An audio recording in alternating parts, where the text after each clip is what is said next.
Mga kabalita, nanindigan si National Security Advisor Eduardo Año na tuloy ang mga resupply mission sa West Philippine Sea. Yan daw ay kahit binangga ng mga barko ng China Coast Guard at Maritime Militia ang mga barko ng Pilipinas na nasa resupply mission sa Ayungin Shoal. Sa kuha ng Armed Forces of the Philippines, talagang nagdikit ang barko ng China Coast Guard at ang resupply boat ng Pilipinas na Unaiza May 2. Kahapon po yan, pasado alas 6 ng umaga. Ang isang barko ng Philippine Coast Guard, hinarang at binangga naman ng Chinese militia. Sa kabila ng pagbangga at tangkang pagharang ng China, sinabi ng National Task Force on the West Philippine Sea na tagumpay ang resupply mission sa Ayungin. Nakapagdala kasi ng supply sa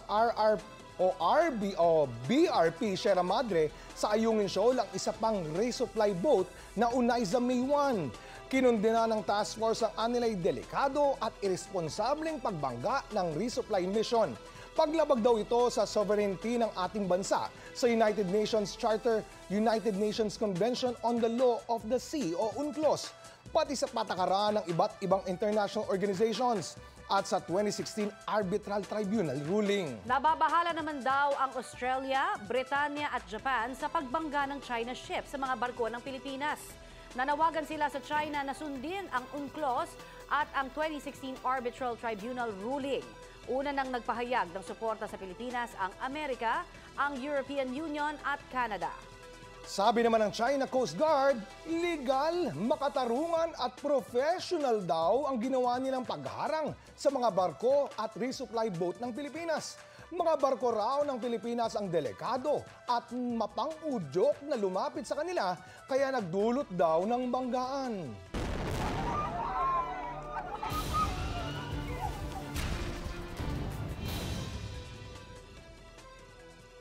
Mga kabalita, pinapapasok na po ang mga truck ng humanitarian aid sa Southern Gaza. Sa pamamagitan po yan ng Rafah crossing sa Egypt na binuksan pansamantala nitong Sabado. 20 truck ang nagdala ng medical at food supplies para sa unang convoy. 19 naman kahapon, pero naudlot ang pagdadala ng ikalawang convoy dahil sa narinig na putukan. Hindi pa alam ang sanhi nito at kung saan mismo nanggaling. Sa Southern Gaza lang pinapayagan ng Israel na ipasok ang mga tulong para sa mga taga-Gaza. Sa Northern Gaza kasi ang sentro ng bakbakan. Sabi ng United Nations, para maging sustainable ang supply, kailangang hindi bababa sa 100 truck ang papasukin araw-araw. Nakilala ng GMA Integrated News ang ilang Pilipinong caregiver pabalik sa Israel kahit may kaguluhan doon. Pero may ilan ring pinili ng umuwi na muna sa Pilipinas. Yan ang balitang hatid ni JP Soriano mula sa Israel. Sa Dubai International Airport sa United Arab Emirates ko nakilala ang mga OFW na sina Alan at Jenny Ropes. Pero hindi sa Dubai ang kanilang destinasyon, kundi sa Israel, kung saan sila nagtatrabaho bilang mga caregiver. Nagbakasyon sila sa Pilipinas nang mangyari ang pag-atake ng Hamas sa Southern Israel sa border ng Gaza. Makakabalik pa ba ako? Yun yung unang pumasok sa isip ko. Kasi kung yung mga racket tsaka sanay na kami doon, dati pa yun na nangyayari. Nag-aalangan talaga ako na bumalik. Pero nung sinabi nilang safe naman niya, tapos yung employer ko tumawag sa akin, sabi niya na okay naman na, wala nang problema dito kami. Kaya yun, masaya akong bumalik. Kasi syempre may mga anak din ako na kailangan buhay. Sa transit bus papunta sa eroplano, nakasabay namin ang ilang Israeli na nakatira na sa ibang bansa na pabalik muli ng Israel para samahan ng kanilang mga kababayan sa panahong pinakakailangan.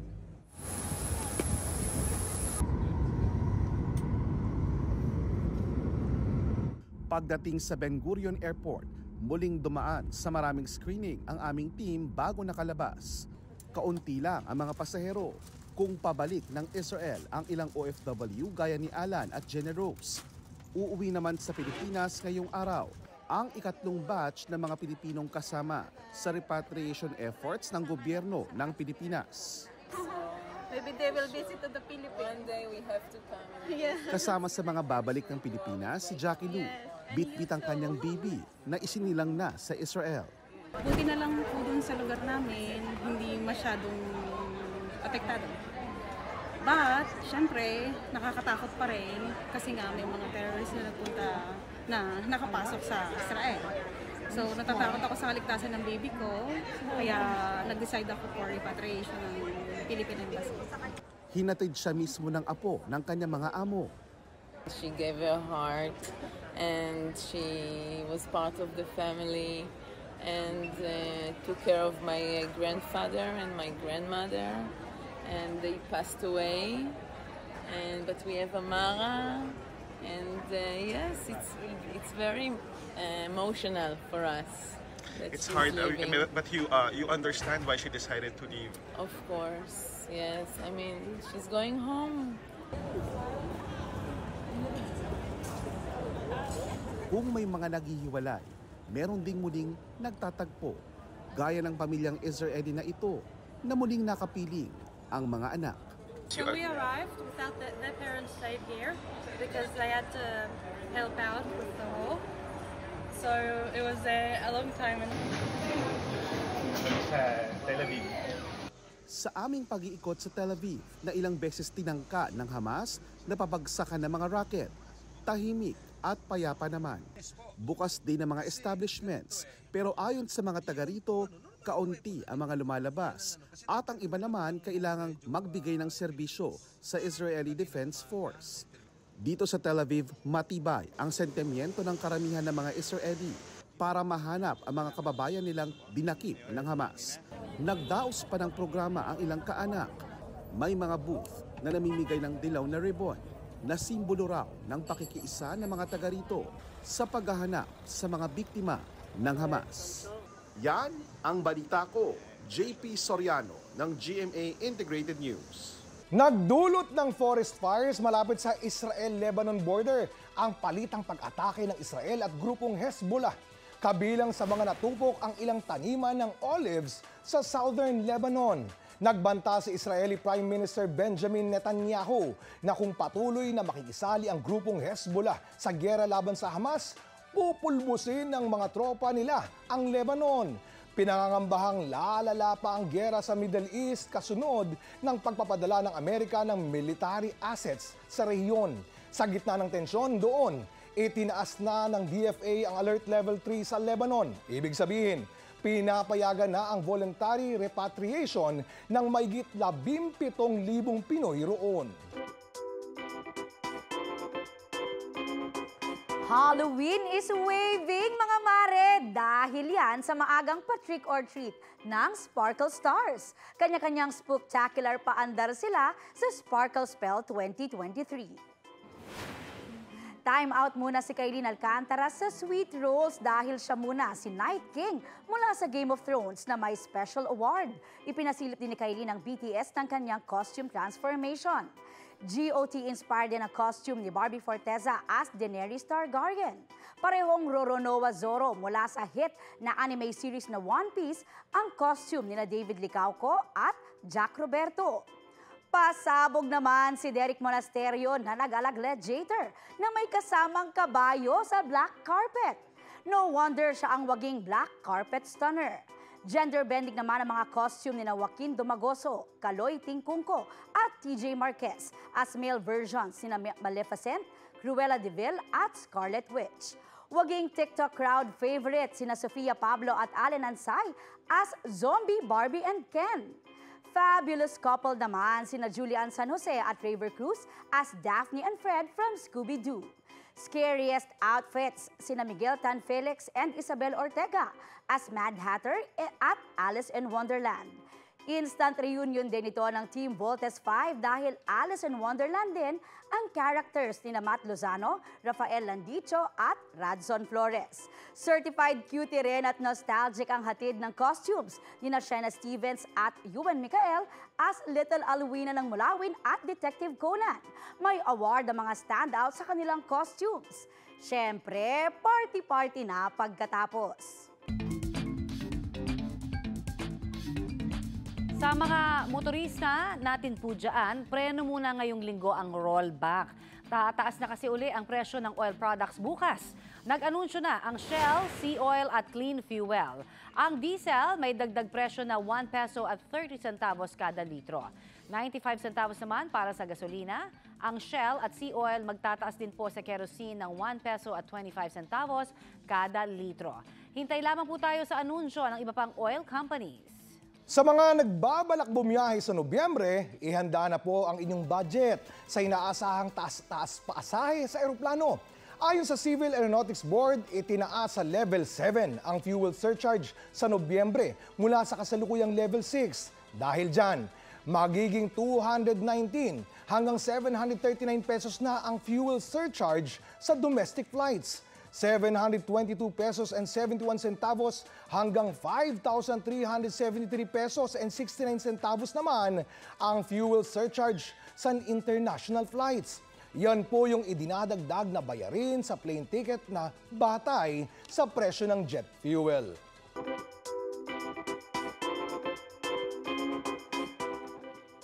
Hindi mawawala sa Pinoy Videoke Sessions ang mga kanta ng bandang The Corsano.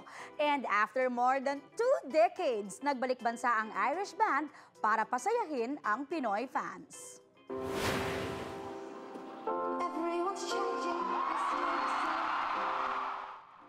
Jam-packed ang 2-night concert ng 90s pop rock band last weekend.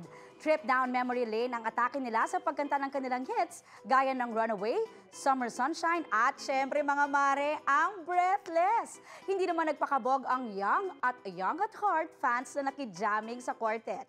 Kasama na ako dyan, syempre mga mare, present ako dyan. Chika ng lead vocalist na si Andrea, masaya silang makabalik sa bansa dahil unforgettable ang last gig nila rito.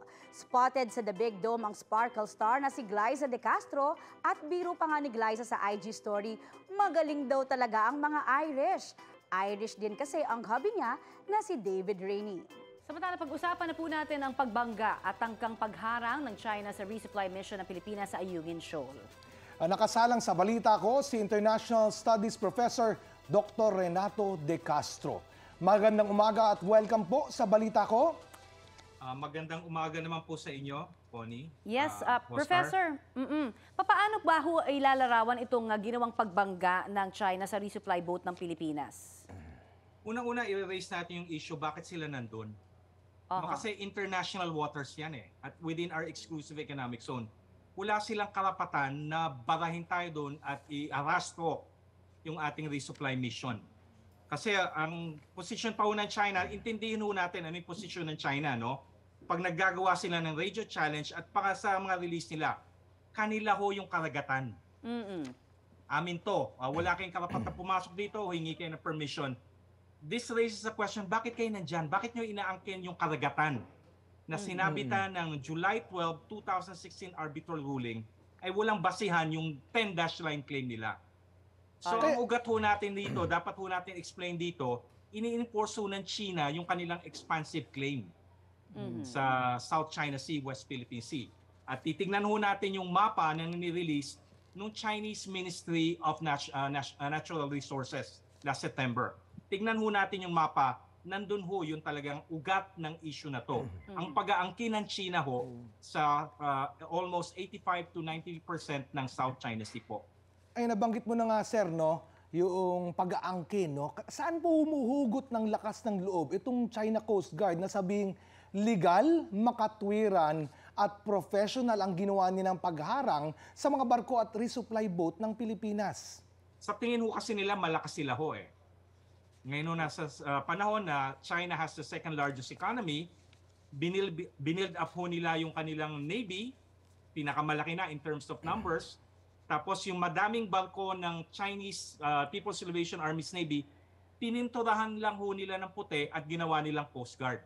Imagine nyo yung kanilang Coast Guard nag-ooperate almost 800 nautical miles away from their nearest island sa Hainan. At umaabot ho hanggang dito po. Para lang ho paalisin ang ating mga mangisda at i-arras ho yung ating resupply mission.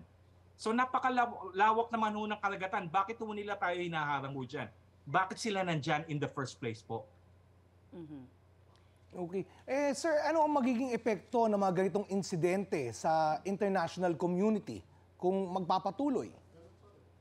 Well, unang-una ho, talagang issue na ho to na talagang ina-undermine ho ng China yung International Maritime Order based sa UNCLOS ho. Kasi ho, nakasaad naman ho talaga malinaw sa UNCLOS. Yung ating maritime entitlement lang ho hanggang yung territorial waters natin 12 nautical miles, tapos yung exclusive economic zone ho natin 200. Ang China ho, inaangkin almost more than 1,000 nautical miles away from their nearest island sa Hainan po. Okay. So again ho, titignan lang ho natin yung mapa, explains everything. At ang mapa ho talaga, sila ho mismo ang gumawa niyan. Okay. Professor, sandali lamang po at kapapasok lamang po na balita, naghain na nga po ng diplomatic protest ang Pilipinas laban sa China. So Professor, bukod po dito, ano pa kayang strategiya o approach po ang maimumungkahi ninyo sa ating pong pamahalaan sa paulit-ulit na pagharang ng China Coast Guard dyan sa ating exclusive economic zone? Unang-una ho, harapin natin na itong tunggalian natin with China will be a long time and of course generational. Kasi determinado ho talaga sakupin ng China ho, yung South China Sea. So talagang mahabaan, malawakang, kumbaga, tunggalian ho natin to, no? Unang-una ho, ang talagang gagawin ho, of course, I'm just stating ano yung posisyon ng ating presidente, ng ating gobyerno, itutuloy ho natin yung resupply mission na to. Magkakaroon ho talaga mga insidente nito, no? Expected na ho yan, talagang we have to stand on our grounds kasi pag bumigay ho tayo dito, iisa-isahin na ho ng China. Una, Ayungin Shoal, susunod ho Pag-asa, susunod ho yung mga ilan land features na meron na ho tayong kasundaluhan. To basically deprive us. Alright. Pangalawa ho talaga, siguro i-consider na natin na dapat na nating alisin yung BRP Sierra Madre at lagyan ho natin ng more permanent structure. Alright. Ito Talagang Kanina po ay nakausap din namin si retired Supreme Court Justice Hardelesa at ang kanya pong mungkahi, dapat ang ating pong ginagalawan ngayon yung ating pong pagsasampa ng reklamo po sa environmental damages. Dahil sa ngayon, although hindi pa naman niya sinabi na wag naman gawin na wag kasuhan itong China dito po sa pagbangga, pero mas mabilis na daw mabibigyan ng ngipin, no? Yung dahil na rin sa UNCLOS, no, na una na hong na kanila pong natrabaho, no, doon sa environmental damages. Ano ho ang inyong reaction dyan? Pwede ho natin i-raise ho yan sa lalapit na naman ho tayo sa Permanent Court of Art. Hindi ho ako lawyer. I would like to emphasize ang field ko talaga international relations, strategic studies, sige. Hindi ho ako lawyer. Hindi ho ako tulad ni nagmungkahi ho niya, no? Siguro talaga magpa-file tayo ng case, lalagay ho natin ulit sa Permanent Court of Arbitration, tapos dadali na naman ho sa United Nations Convention on the Law of the Sea. Yung may arbitral tribunal ho doon. Of course ho yan, pwede na rin natin labas sa United Nations, pero mga tinatawag ho natin, elemento ho yan ng legal struggle. Alright. Pero hindi ho tayo dapat mag-focus simply lang doon sa ganong issue po. Okay. Okay, maraming salamat po, International Studies Professor Dr. Renato De Castro.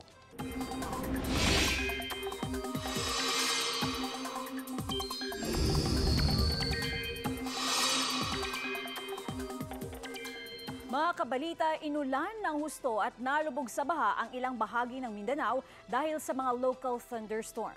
Sa Tantangan, South Cotabato, bukod sa ilang ari-arian, may mga pananim ding nasira. Kwento ng mga residente, umapaw ang isang sapa dahil sa lakas ng ulan at pinasok ng tubig ang kanilang mga bahay. Sa barangay New Cuyapo, nagmistulang dagat ang isang highway dahil sa baha. Ang mga tumirik na tricycle tulong-tulong na itinulak ng mga motorista. Sa Bukidnon naman, sandamakmak na basura at putik ang iniwan ng baha sa Valencia City Central School. Kaya ang mga guro at estudyante roon sama-samang naglinis ng eskwelahan para magamit nila ngayong araw. Ayon sa mga guro, kabilang sa mga napinsalay ang mga libro at mga gamit sa loob ng mga classroom.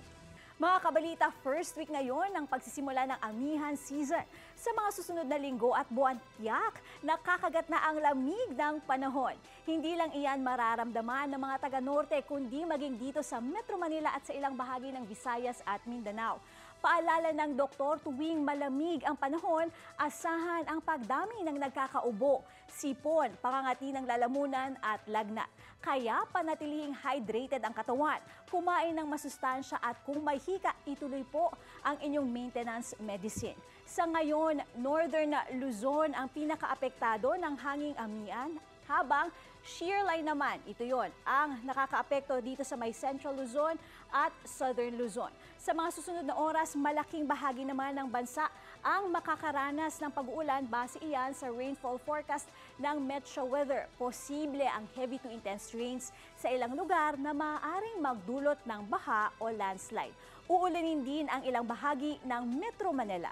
Samantala, balita ko nakatakdahong mag-full alert status ang Philippine National Police sa susunod na linggo. Sakop na yan ang barangay and sangguniang kabataan elections hanggang sa matapos po ang undas. Ngayon pong Biyernes naman, sisimulan ng MMDA ang Oplan Undas. Mahigit 1,400 tauhan ang itatalaga sa mga sementeryo at kalsada. Sa Calabarzon, naka-code white alert na po ang DOH para sa barangay SK elections at undas. Ibig sabihin, nakahanda na ang lahat ng medical personnel sa mga ospital at iba pang pasilidad sa posibleng medical emergency ng mga dadagsa sa eleksyon o election precincts at sa mga sementeryo. May bagong karnabal dyan sa Bataan na binuksan sa isang memorial park. Yan nga ang karnabal sa loob ng sementeryo sa Balanga. May iba't ibang rides tulad ng roller coaster, Ferris wheel, bump cars at syempre, ang mga classic perya games. May horror house din para sa mga gustong ma-feel ang paparating na Halloween. Karaniwan daw sa mga nakikisaya ay yung mga maagang matapos sa paglilinis at pagbisita sa mga puntod.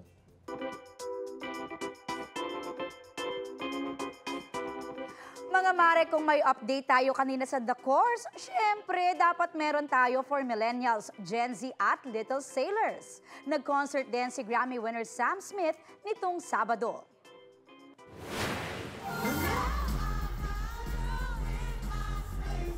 Yan ang dynamic performance ni Sam sa Latch na isa sa mga hit songs niya.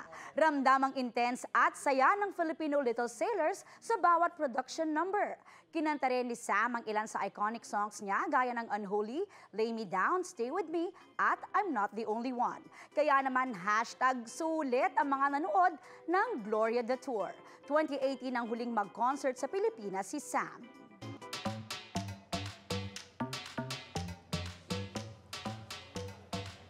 Eto na. Naku, literal talaga na makapigil hininga ang rugby na nilaro sa Athens, Greece. Nangyari kasi yan underwater. Kaya naman pala literal na hindi kayo hinga. Yan po ang 2023 Underwater Rugby Open League kung saan 11 teams ang naglaban at nasa 160 athletes ang nag-participate. Ang rules niyan, Oscar, kailangan nilang ma-shoot ang bola sa basket ng kalaban. At kita pa nga, ang kumpulan ng mga player, maipasok lang ang bola. Parang basketball, no? Diba? Pero panalo ang may mas maraming points. Siyempre, parang basketball, pero hindi kailangang mag-dribble. Puno ng salt water ang bola para hindi ito lumutang. Saya. Ang hirap niya. Para sa mga kandidato ng barangay at sangguniang kabataan elections, may babala po ang COMELEC. Posibleng ma-disqualify ang mga kandidatong may bastos o hindi gender-sensitive na campaign jingle. Sabi yan ni COMELEC Chairman George Garcia sa panayam ng Super Radio DZWB. Alam daw nila na dapat catchy ang jingle pero kailangan naging sensitibo lalo na sa mga batang makakarinig nito. Hanggang sa Sabado, October 28 na lang ang pwedeng mangampanya ang mga kandidato.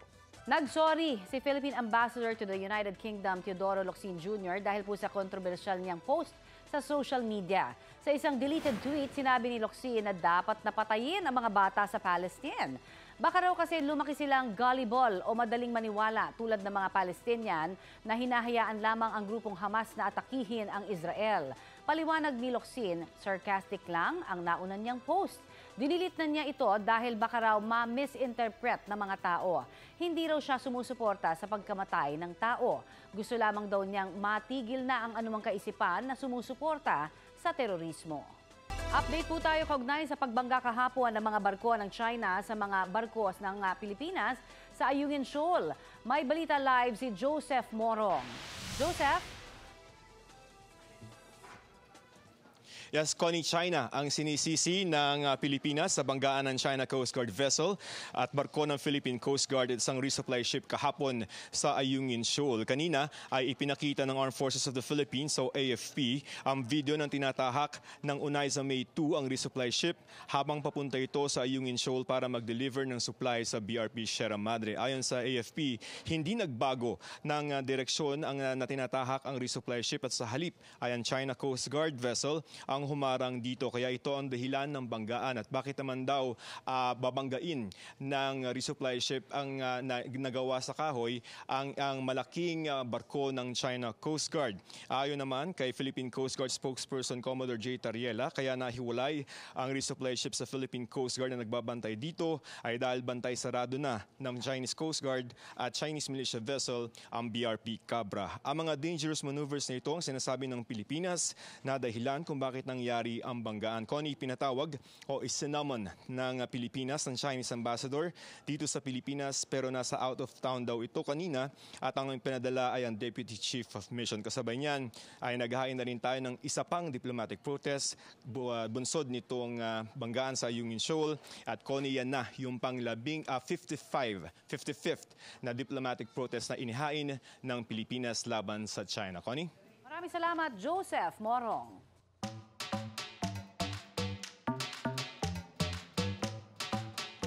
Kung dito po sa atin trending ang Crystal Kayak, ibahin po ninyong itong ginawa naman sa Belgium.